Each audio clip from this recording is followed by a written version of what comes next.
Okay, Chapter 4, Mystery and Wonder. Ben wasn't at all sure that Raj was right about Granny. That night, it was the same old story. Granny served up cabbage soup, followed by cabbage pie, and for dessert, it was cabbage mousse. She even found some cabbage-flavoured after-dinner chocolates. Cabbage-flavoured chocolates are not as nice as they sound, and they don't sound that nice. After dinner, Granny and Ben sat down together on the musty sofa as they always did. "Scrabble time!" exclaimed Granny. "Great," thought Ben. "Tonight's going to be a million times more boring than last week." Ben detested Scrabble. If he had his way, Ben would build a rocket and blast all the Scrabble boards into outer space. Granny pulled out the dusty old Scrabble box from the sideboard and set up the game on the poof. Ben sighed. What seemed like decades later, but was probably just hours, Ben stared at his letters before scanning the board he had already put down.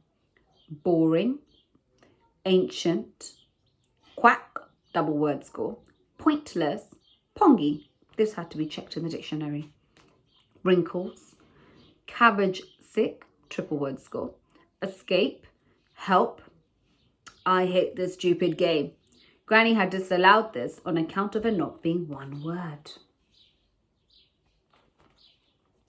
He had an E, an M, an I, a U, and a D. Granny had just put down merriment, double word score. So Ben used the T at the end to form the word tedium. "Well, it's nearly 8 o'clock, young man," announced Granny, looking at her little gold watch. "Time for your beddy buys, I think." Ben groaned inwardly. Beddy buys? He wasn't a toddler. "But I don't have to go to bed until 9 o'clock at home," he protested, "and not until 10 o'clock when I haven't got school in the morning." "No, Ben, off you go to bed, please." The old lady could be quite firm when she wanted to be. "And don't forget to brush your teeth. I'll be up soon to give you a bedtime story if you like. You always used to love a bedtime story." Later, Ben stood at the sink in the bathroom. It was a cold, damp room with no windows. Some of the tiles had fallen off the wall. There was just one sad little frayed towel and a very worn bar of soap that looked like it was half soap, half mold. Ben hated brushing his teeth, so he pretended to brush his teeth. Pretending to brush your teeth is simple. Don't tell your parents I told you, but if you want to try it for yourself, all you have to do is to follow this handy step-by-step guide. Number 1, turn on the cold tap. Number 2, wet the toothbrush. Number 3, squeeze a tiny amount of toothpaste onto your finger and place finger in mouth. Number 4, move the trace of toothpaste around your mouth with your tongue. Number 5, spit. Number 6, turn off the tap. See? So easy. Nearly as easy as brushing your teeth. Ben looked at himself in the bathroom mirror. He was 11 years old, but shorter than he wanted to be, so he stood on his tiptoes for a moment. Ben was aching to be older. Only a few more years, he thought, and he would be taller and hairier and spottier, and his Friday nights would be very different. He wouldn't have to stay at boring old grannies anymore. Instead, Ben would be able to do all the thrilling things the older kids in the town did on Friday nights.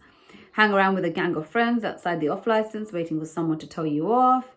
Or alternatively, sit at the bus stop with some girls in tracksuits and chew gum and never actually get on the bus. Yes, a world of mystery and wonder awaited him. However, for now, even though it was still light outside and he could hear boys in the nearby park playing football, it was time for Ben to go to sleep. In a hard little bed in a damp little room in his granny's rundown little bungalow, that smelled of cabbage. Not just a little bit, a lot. Sighing, Ben got under the covers. Just then, Granny gently opened the door to his bedroom. He quickly shut his eyes and pretended to be asleep. She lumbered over to the bed and Ben could feel her standing over him for a moment. "I was going to tell you that bedtime story," she whispered. The old lady had often told him stories when he was younger about pirates and smugglers and master criminals, but he was far too old for all that nonsense now. "What a shame you'll sleep already," she said. "Well, I just wanted to say that I love you. Good night, my little Benny." He hated being called Benny too. And little. The nightmare continued as Ben sensed his granny bending over to give him a kiss. The prickly old hairs on her chin bristled uncomfortably against his cheek. Then he heard the familiar rhythmic quacking sound as her bum squeaked with every step. She squeaked her way back to the door and closed it behind her, sealing the smell in. That's it, thought Ben. I have to escape. That's the end of chapter 4.